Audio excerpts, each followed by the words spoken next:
So first they told you critical race theory wasn't a real thing. Now the radical left is doing what they do best. They're moving the goalposts ever so slightly. Now critical race theory is a thing, but white people are just too stupid to understand it. It was education, Right. which is code for white parents don't like the idea of teaching about race. Some of it was dog whistle racism. This is about the fact that a good chunk of voters out there are okay with white supremacy. Let's call a thing a thing. Actually, scratch that. They are more than okay. Oh, they believe it. Joining me now for reaction is the host of Just Listen to Yourself podcast, Kira Davis, alongside the Hill Media columnist, Joe Concha. Kira, just take it away. Just go for it. I can't. I don't even know what to say. These people they're parodies of themselves now. I mean, don't even get me started on Joy trying to tell us that education is code for white supremacy. This is a misnomer. This is a prejudice that we've been battling in the black community forever. Mm-hmm. Forever we've been told that educated black people are trying to be white. Mm-hmm. So Joy, now here comes Joy Reid come along trying to tell us that being educated is code for being white. You know what, Joy? Keep pretending that black parents like me don't care about my child's education and I don't have a stake in it and people like me aren't going to the ballot box and it's only white people. You keep pretending, because what's going to happen is black people are going to pull up chalks and roll right on out of the Democrat Party. They are quickly coming to the place where they're not going to be able to depend on the black vote to save them very much longer if they're going to keep up this ridiculous attitude. Parents everywhere care about education for their kids.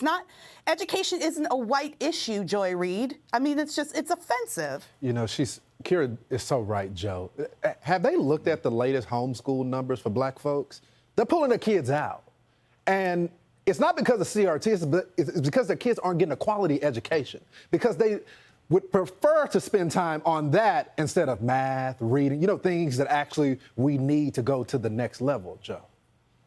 Math, reading, writing, science. The United States, are ranked 25th in the world, Lawrence, in those categories. China's number one, of course. So, yeah, that's why you're seeing those numbers go up. But this is a craptastic combination of being blind and tone deaf here on the part of the Joy Reids and Sonny Hostins of the world, who only get to be on national television because they play the race card from the bottom of the deck, and they further divide the country in the process. Wow, what a strategy. Attack parents who simply want to say in what their kids are taught, and not only criticize those tax-paying parents for acting like, parents, but call them white supremacists in the process. Wow, Wisteria Lane has changed because white supremacists voted for Winsome Sears, the first black female to win election statewide in Virginia, because Glenn Youngkin captured more than 50% of the Latino vote last week, Lawrence. Latinos support white supremacy? Wow, who knew? Yeah, because the identity Winsome didn't Sears matter. is challenged. Go ahead. The identity didn't matter. I mean, when you start attacking people's kids, the foundation of a lot of parents' lives is their kids. These people weren't involved with politics. These were Democrats. These were independents. These were people, by the way, that still classify themselves as Democrats, but said, this election, we've had enough. But there's something deeper that's happened. I want to get you guys' reaction to what this MSNBC contributor had to say earlier. Take a look.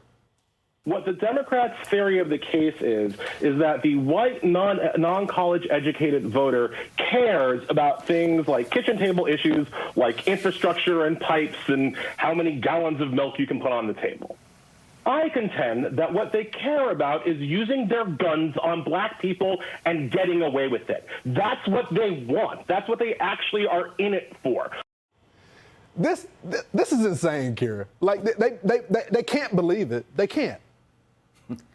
We live in the upside down. I mean, I can't even believe that this is what passes for intelligent discourse right now. You've just accused, millions of people in this country of waking up every morning with no other desire, not to feed their kids, not to pay their bills, not to go to work or go visit their mom in the nursing home. No other desire than to go out and murder black people. Yeah. If you want to ask, why is this country so divided? Gosh, Lawrence, why is everything so political? These idiots make everything political. They can't accept that people like me go to the ballot box and vote the way we want to vote. And it's such a lie, Kira. I don't know about their black family. My black family's from Texas. We stay strapped. We're always ready with our gun. I don't know, Joe.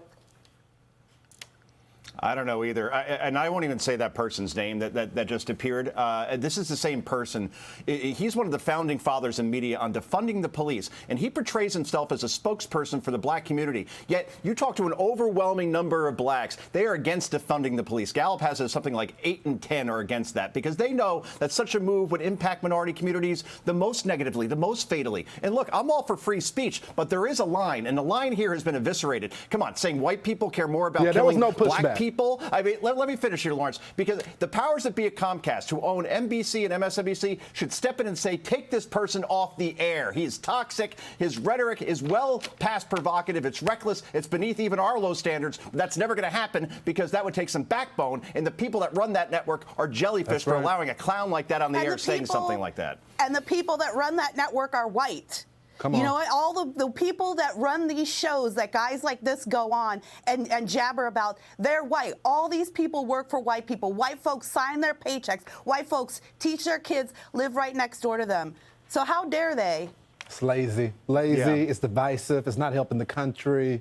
But I don't think they want to help the country. Anyway, Kira, Joe, thanks so much for coming on. Hey, Sean Hannity here. Hey, click here to subscribe to Fox News YouTube page and catch our hottest interviews and most compelling analysis. You will not get it anywhere else.